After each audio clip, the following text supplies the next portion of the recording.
বন্ধুরা, তোমাদের একটা কথা বলি। হ্যাঁ, এটা ভীষণ ইম্পর্ট্যান্ট একটা কথা। হ্যাঁ, এটা তোমাদের সঙ্গে শেয়ার করাটা ভীষণভাবে দরকার। আমার কিশমিশটা একটুখানি ছোট ছোট ছোট ছোট একটু একটু করে পোকা পড়ে গেছিলো। আমি সেটা না খেয়াল করার দরুন ভিডিও করতে করতে অনেক কিছু তো খেয়াল করা যায় না, জানো। একটু অন্যমনস্ক হয়ে ভিডিওর দিকেই মন ছিল। আমি কিশমিশের বাটি শুদ্ধ পুরোটা ঢেলে দিয়েছি। তার দরুন হয়েছে কি, ছোট ছোট পোকাগুলো দুধের মধ্যে পড়ে গেছে। এবার দুধ থেকে পোকাগুলো কি করে তুলবো, সেটার তো একটা সেটার তো একটা প্রয়োজন আছে। দুধ থেকে পোকাগুলো তোলা, কারণ পোকা শুদ্ধ তো আমরা কেউ খাবো না।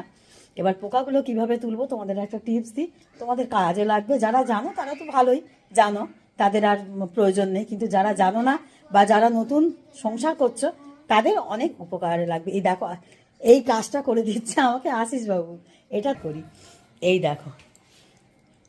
এটার মধ্যে এই দুধের থেকে তোমরা যদি কোনো রকম দুধ বা কোনো রকম লিকুইড জিনিসের মধ্যে যদি কোনো রকম পোকা বা ছোট ছোট আরশোলা কিছু যদি পড়ে যায়, বা পিঁপড়ে, আরশোলার কথা বলবো না, আরশোলা পড়লে তো ফেলেই দিতে হবে জিনিসটা। পিঁপড়ে, ছোট ছোট পিঁপড়ে বা কোনো রকম পোকামাকড় জাতীয় পোকা যদি কিছু যদি পড়ে থাকে, তখন তোমরা এইভাবে, এই দেখো, দেশলাইয়ের কাঠি তোমরা ব্যবহার করতে পারো, বা যে কোনো শুকনো কাঠের কাঠি তোমরা দিয়ে এইভাবে তোমরা, কিন্তু ধূপের কাঠি কিন্তু একদম না, কারণ ধূপের কাঠি দিলে দুধ খুব ভীষণ সেন্সিটিভ জিনিস, দুধে কিন্তু গন্ধ ধরে যাবে।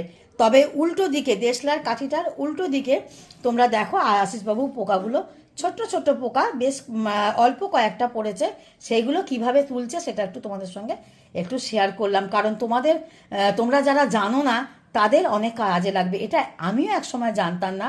সংসার করতে করতে 34 বছর সংসার করছি, করতে করতে আমিও এটা হঠাৎ করে শিখে গেছি। হ্যাঁ, ঘটনাচক্রে আমিও এটা শিখে গেছি। দেখো, কাঠি দিয়ে দিয়ে আমি বললাম যে তুমি কাঠি দিয়ে দিয়ে কাঠিটা দুধের মধ্যে নাড়ালে দেখবে অনেক, শুধু দুধ বলবো না, ধরো ডাল বা ঝোল জাতীয় কিছু তার মধ্যে পড়ে গেল, কিন্তু মাখা মাখা তরকারি হবে না। ঝোল জাতীয় কিছু হলে বা একটু পাতলা কিছু হলে তখন কিন্তু তার থেকে অনায়াসে এগুলো উঠে আসে। যাই হোক, তোমাদের কেমন লাগলো কমেন্টে বলো। তোমাদের কার কার উপকারে লাগবে, তারাও মানে এই টিপসটা ব্যবহার করতে পারো। এভাবে করলে তোমাদের অনেক সহজ পদ্ধতি হবে। হ্যাঁ, সহজ পদ্ধতিতে তোমরা চটপট কাজটা সারতে পারবে। কারণ পোকা শুদ্ধ তো খেয়ে নেওয়া যায় না, তোমরা সকলেই জানো। হ্যাঁ, পোকা বা পিঁপড়ে শুদ্ধ। ওই দেখো, তোমাদের একটা জিনিস দেখাই। আমার নাতিবাবু আজকে স্কুলে গেছিল, অনেক দিন পর স্কুলে গেছে। আয় আয় আয় আয়, এই দেখো আমার নাতিবাবুকে। আমার নাতিবাবুর কি কি হয়েছে বলে দাও। আজকে নতুন বই পেয়েছো, নতুন বই পেয়েছি, আর নতুন ব্যাগ, আর জুতো, জুতো, জামা, জামা, সোয়েটার, সোয়েটার এইসব পরে আজকে নাতিবাবু স্কুলে গেছিল। পোকা খেলে বুদ্ধি বাড়ে। ওই দেখো, আবার বলছে পোকা খেলে নাকি বুদ্ধি বাড়ে। ওকে কে বলেছে জানি না, তোমরা মামাম নাকি বলেছে ওকে পোকা খেলে বুদ্ধি বাড়ে। ওর এইসব হাবিজাবি কথা আর মানে বলার মতো না। যাই হোক, অনেকে বলে পিঁপড়ে খেলে নাকি সাঁতার ভালো কাটতে পারে। এক একজন এক এক রকম বলে। যাই হোক, তোমরা সকলে ভালো থেকো, সুস্থ থেকো, ভিডিওর সঙ্গে থেকো, চ্যানেলের পাশে থেকো, আশিসবাবুকে সাপোর্ট করো। ততক্ষণ রাধে রাধে, জয় গৌর জয় নিতাই।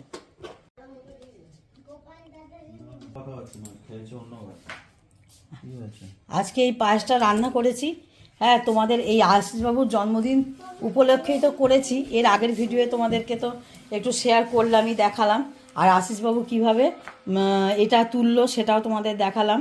এই দেখো, কাঠি দিয়ে দিয়ে পোকাগুলোকে কি সুন্দর করে তুললো। এবার তুমি কিছু বলো, কিভাবে তোমার সুবিধে হলো কিনা সেটা বলো, যে কাজটা করতে তোমার। কাঠি দিয়ে তুললে খুবই সুবিধা, এটা আমিও জানতাম না, আমারও অজানা ছিল।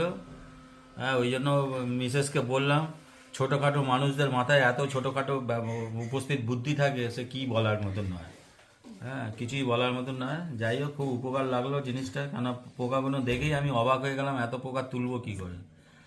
যাই হোক, আগেও তুলে ফেলেছিলাম, তারপরে আপনাদের কি মনে হলো শেয়ার করা উচিত, তারপরে আবার সেকেন্ড টাইম আবার যে কটা ছিল সেগুলো তুলে দিলাম। দেখবেন, ভালো লাগলে বলবেন। এটা একটা টিপস, এটা একটা টিপস। যে পোকা পড়লে কি করে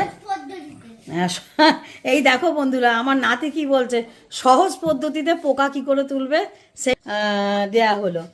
তোমরা সকলে দেখো, আশা করি তোমাদের সকলের ভালো লাগবে।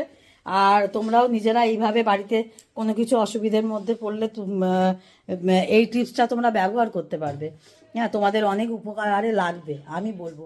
হ্যাঁ, এইটা তোমরা কাজে লাগাতে পারবে। ঠিক আছে, তোমরা সঙ্গে থেকো, সাথে থেকো।